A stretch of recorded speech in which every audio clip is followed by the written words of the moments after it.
Bismillahirrahmanirrahim. Welcome to Learn Biology with Bushra. In our previous lectures, we were talking about excretion, and the chapter is homeostasis. That is 15th chapter of second year biology, which is homeostasis. And today our topic of discussion is monotelic animals, ureotelic animals and uricotelic animals.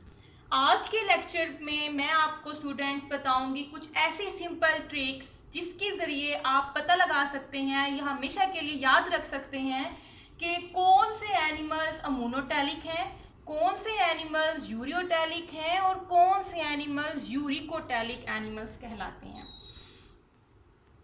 पूरे concepts लेने के लिए आप मेरी video पूरी देखें ताकि आपको समझ आ जाए कि कौन सी ऐसी सिंपल ट्रिक्स हैं जिसकी वजह से हम याद रख सकते हैं कि मोनोटेलिक एनिमल्स कौन से होते हैं, ureotelic and what are the uricotelic animals. Okay, first of all सबके माइंड में ये क्वेश्चन आ रहा होगा कि मोनोटेलिक का मतलब क्या है. दैट एनिमल्स, पहले हम इसको डिफाइन कर लेते हैं. That animals which excrete ammonia as their waste product is known as ammonotelic. वो एनिमल्स जो अपने वेस्ट प्रोडक्ट में किसको एक्सक्रीट करते हैं, अमोनिया को एक्सक्रीट करते हैं as their waste product is known as ammonotelic animals. while those animals which excrete urea as their waste product, उसको क्या कहते हैं, यूरियोटेलिक एनिमल्स कहते हैं.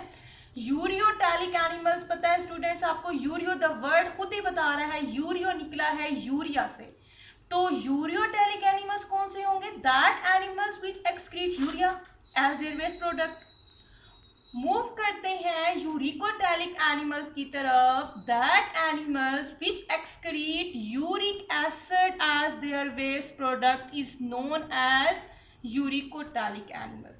कौन से एनिमल्स जो कि यूरिक एसिड अपने वेस्ट प्रोडक्ट में एक्सक्रीट करते हैं, यूरिकोटेलिक एनिमल्स कहलाते हैं. अब आपको ये पता होना चाहिए कि कौन सी ऐसी ट्रिक्स हैं. देखें, याद रखें, मोनोटेलिक वर्ड क्या निकला है, ए से निकला है. तो ए वाले एनिमल्स, मोनोटेलिक वाले एनिमल्स क्या होंगे स्टूडेंट्स, इक्वेटिक होंगे. क्या होंगे, एक्वेटिक एनिमल्स. ये आपकी ट्रिक है, ए से इक्वेटिक और ए से मोनोटेलिक. इक्वेटिक एनिमल्स जो भी होंगे that animals are actually ammonotelic animals. Reason क्या है, अमोनिया को एक्सक्रीट करने के लिए रिक्वायरमेंट होती है very large amount of water.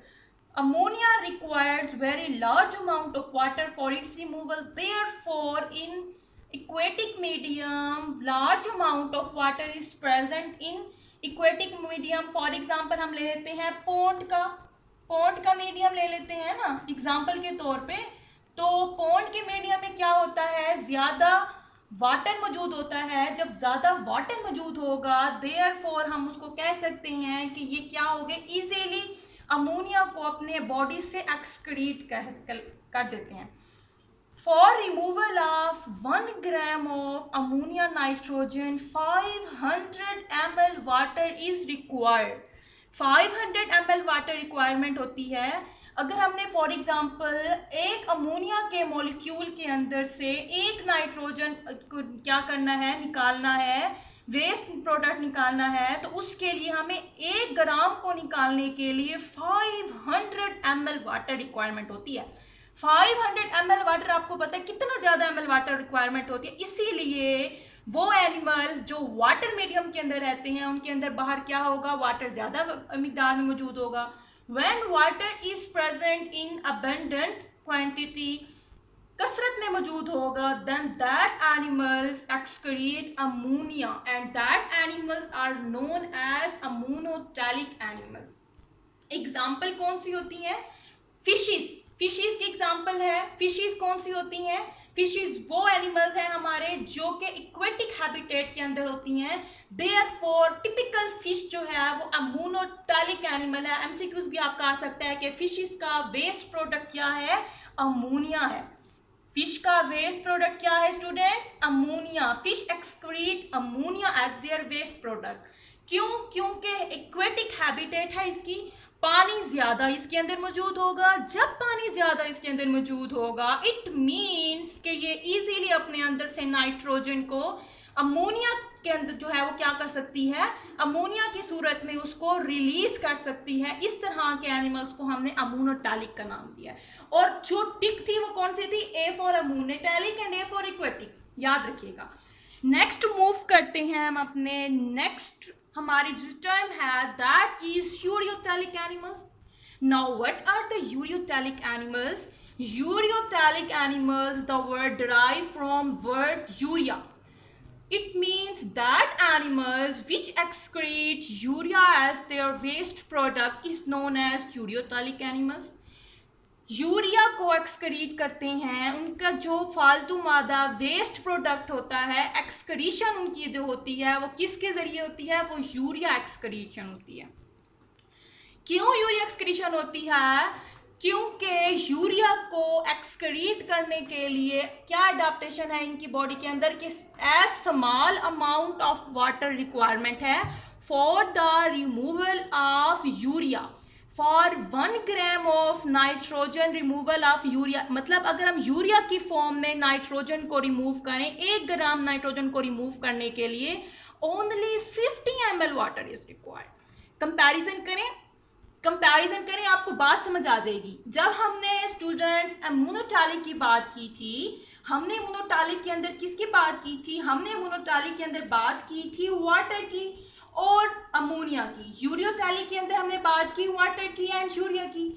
Ammonotelic के अंदर अमोनिया में से 1 ग्राम नाइट्रोजन को निकालने के लिए 500 ml वाटर रिक्वायर्ड होता है, जबकि यूरियोटैलिक के अंदर 1 ग्राम नाइट्रोजन अगर हम यूरिया फॉर्म में निकालें तो उसके लिए 50 ml वाटर, मतलब इसके नतीजे इसके मुकाबले में ये वाटर बहुत ज्यादा हमें कम मिकदार में मौजूद हमें जरूरत होगी। दैट एनिमल्स आर बेसिकली, अब आप इसके ट्रिक कौन सी है याद रखने की कि ureotelic animals are actually terrestrial animals. कौन से एनिमल्स होते हैं? Terrestrial animals. क्यों टेरेस्ट्रियल एनिमल्स होते हैं? क्योंकि टेरेस्ट्रियल हैबिटेट आपको पता है वो हैबिटेट होती है जिसके अंदर लार्ज अमाउंट ऑफ वाटर हमें रिक्वायरमेंट नहीं होती। We only need small amount of water for its excretion, so that animals are actually known as terrestrial animals. अगर हम इसके एग्जांपल्स की बात करें तो मैमल्स को ले लें, एम्फीबियंस को ले लें, कार्टिलेजिनस फिशेस भी सम कौन सी होती हैं?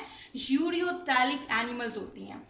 ये मैंने आपको स्केच बना दिया ताकि आपको समझ आ जाए। मोनोटैलिक में फिश की बात हम मोस्टली करते हैं, यूरियोटैलिक में मैमल्स आ जाते हैं, सम एम्फीबियंस भी आ जाते हैं और कार्टिलेजिनस फिशेस भी यूरियोटैलिक के अंदर आ जाती हैं।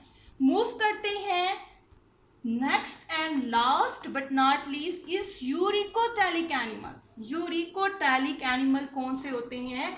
वर्ड आपको खुद ही बता रहा है जी, यूरिक से निकला है।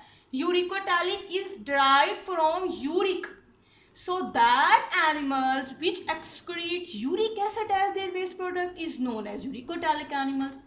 वो एनिमल्स जो अपनी बॉडी से यूरिक एसिड को एक्सक्रीट करते हैं as their waste product is known as uricotelic animals. अब ऐसे एनिमल्स कौन से होंगे? वो एनिमल्स होते हैं जिनके अंदर पानी की रिक्वायरमेंट वेरी वेरी स्मॉल होती है। वेरी वेरी स्मॉल का क्या मतलब है? मतलब ये एनिमल्स वो हैबिटेट ऑक्युपाई करेंगे, these animals will occupy that habitat in which water is present in acute shortage. Water की क्या होगी? एक्यूट शॉर्टेज होगी और उस जो है वो उसको क्या कहेंगे हम? यूरिकोटैलिक एनिमल्स कहेंगे। For example uric acid form में अगर हमें 1 नाइट्रोजन को रिमूव करना है तो हमें ओनली 1 ml वाटर रिक्वायर होगा। अब आपको इसकी कंसेप्ट की समझ आ जाएगी कि इस तरह के जो, अब पहले कंपैरिजन करें, जो वाटर जिसमें ज़्यादा रिक्वायरमेंट थी उसमें जो है वो पानी के अंदर रह रहे थे, जिसके अंदर वाटर कंपैरेटिवली कम रिक्वायरमेंट थी वो टेरेस्ट्रियल में रह रहे हैं, जिसके अंदर वाटर की रिक्वायरमेंट बिल्कुल ही कम है या कह सकते हैं कि निग्लिजिबल है, नैरो अमाउंट में वाटर हमारे पास अगर मौजूद हो, 1 ml वाटर की मौजूदगी में हम 1 ग्राम नाइट्रोजन यूरिक एसिड की फॉर्म में एक्सक्रीट कर सकते हैं स्टूडेंट्स। तो इस तरह के एक्सक्रीशन को क्या कहेंगे कि uric acid excretion, and that animals are known as uricotelic animals. Habitat कौन सी होती है उनकी? With acute shortage of water, with acute shortage of water. Birds को ले लें, इंसेक्ट्स को ले लें और रेप्टाइल्स को ले लें। बर्ड्स को ले लें, बर्ड्स कौन से होते हैं? बर्ड्स बेसिकली हमारे पास वो एनिमल्स हैं जो कि यूरिकोटैलिक हैं। पता है आपको स्टूडेंट्स, बर्ड्स का स्केलेटन क्या होता है? लाइट वेट होता है, क्योंकि उनके अंदर एडॉप्टेशन रखी हुई है ना कि उन्होंने ऊपर फ्लाई करना है। जब उनके अंदर ये एडॉप्टेशन है तो ये उस इन्वायरमेंट में रहते हैं कि वो कम से कम पानी को क्या करें? ड्रिंक करें, क्योंकि पानी इनके अंदर कम होगा and that small amount of water will makes them easier to fly in the air, क्योंकि उसके बॉडी का वेट कम हो जाएगा जब उसकी ड्रिंक ऑफ वाटर जो है वो क्या होगा? कम होगा। देयरफॉर वाटर के अंदर जो एक्सक्रीटरी प्रोडक्ट है वो क्या है स्टूडेंट्स? यूरिक एसिड है। वाइल अगर हम बात करें यूरियोटैलिक एनिमल्स की, तो यूरियोटैलिक एनिमल्स के अंदर जो क्या है हमारे पास एडॉप्टेशन है वो कौन सी है? कि इनके अंदर small amount of water requirement होती है। अमोनोटैलिक के अंदर लार्ज अमाउंट ऑफ वाटर क्या है? रिक्वायरमेंट है। सो आपको आज का लेक्चर उम्मीद करती हूँ समझ आ गया होगा, जिसमें हमने किस चीज़ की बात की है? अमोनोटैलिक एनिमल्स की, यूरियोटैलिक एनिमल्स की एंड यूरिकोटैलिक एनिमल्स की, और इसकी ट्रिक्स भी देख लें। एक बार दोबारा रिवाइज करती चलूँ। अमोनोटैलिक निकला है ए से, तो वर्ड ए से इक्वेटिक है। ये सिंपल ट्रिक है आपके स्टूडेंट्स याद रखने की कि इक्वेटिक एनिमल्स अमोनोटैलिक होते हैं। यूरियोटैलिक निकला है उससे जिसमें यूरिया मौजूद होगा, और यूरिया हमेशा वो ऑर्गेनिजम्स एक्सक्रीट करते हैं जिनके पास स्मॉल अमाउंट ऑफ वाटर है। तो यूरियोटैलिक आपके वर्ड जब भी आपके माइंड में है, आपके माइंड में फौरन से क्वेश्चन आ जाना, आंसर आ जाना चाहिए कि टेरेस्ट्रियल हैबिटेट के अंदर जो रहते हैं, मैमल्स ले लें, ठीक है, हमारी एम्फीबियंस ले लें, ये सारे क्या हैं? यूरियोटैलिक है। यूरिकोटैलिक की बात की है हमने, तो हमने क्या बात की है? इसका क्या कौन सा हमारा जो है वो ट्रिक है? इसकी ट्रिक ये है कि इनके अंदर एक्यूट शॉर्टेज ऑफ वाटर, मतलब जो organisms acute shortage of water के अंदर रहते हैं वो कौन से होते हैं? यूरिकोटैलिक। तो अब ये आपकी ट्रिक्स हैं जिसके जरिए आपने याद करना है, और ये मैंने आपको बता दिया। उम्मीद करती हूँ आपको आज का लेक्चर अच्छा लगा होगा। अपना ख्याल रखिएगा। अल्लाह हाफिज।